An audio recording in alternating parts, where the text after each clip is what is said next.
to raise awareness of the persecution, not just in the conflict-ridden nation, but in the Middle East. A Turkish director follows a beauty contest in Istanbul called Mr. Gay Syria. Among those competing, Syrian refugees. Now, in the documentary, which is yet to be finished, you'll have everything from a catwalk to flamboyant music to leather hot pants. And to tell us more about the project, we're joined by the director, Ayşe Toprak. Ayşe, thanks for joining us. Now, from your research, beyond the threat of obviously extremists like the Islamic State group, what is it like living as a homosexual in countries like Turkey and Syria? Hate crimes against sort of the LGBTI community in Turkey has been growing, basically. The biggest problem can be the lack of legal protection towards the LGBTI. There's violence against LGBTI individuals. They constantly complain of harassment and abuse, etc. And even amidst their close circles, sometimes it's family members. But for Syrians, it's kind of a double edge of the sword, because usually when refugees arrive in Turkey, they build communities around their ethnic or religious groups. But for gay Syrians, they're also outcasts within their fellow citizens.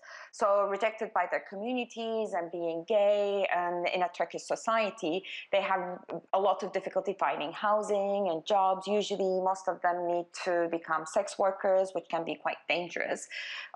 Two of the friends of the characters in the film were actually killed during the making of the film. So it's actually even more difficult for them because they're Syrian refugees, and refugees in Turkey don't have rights. They're not even considered as refugees, actually. They're only guests by the Turkish state. Now, the winner of the contest was actually threatened. Yes, I mean, the threats that he got were mostly from his family, and that was after they learned that he's gay. It's a very thin line, what's threatening and what's not threatening. And when you start to work with people who become a part of your life, you have to believe their word. That, you know, when Hussein tells me I'm threatened, then I take his word.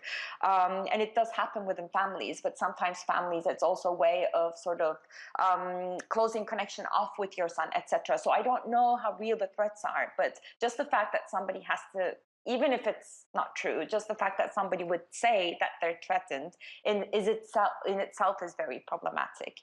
But Ayşe, have you had any difficulties since coming into the spotlight? I mean,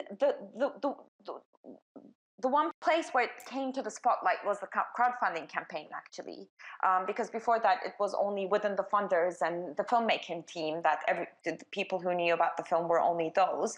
But in the crowdfunding page, we have had some really offensive comments and offensive emails coming to me, etc. It hasn't been threats, but they have been quite offensive towards my characters as well. So it's not threats per se, but still. You mentioned the it affects you. crowdfunding. There's a possibility that this film may not actually be finished. Mm-hmm. Yes, we're very much short of funds, and we need to find more in order to continue our post-production, basically. And it hasn't been an easy film to make, especially in Turkey. The topic is very it's not a topic that the government would fund. So our resources have been limited, and therefore we decided to launch a crowdfunding campaign. And it's also a way of building a community around the film as well before the film is launched.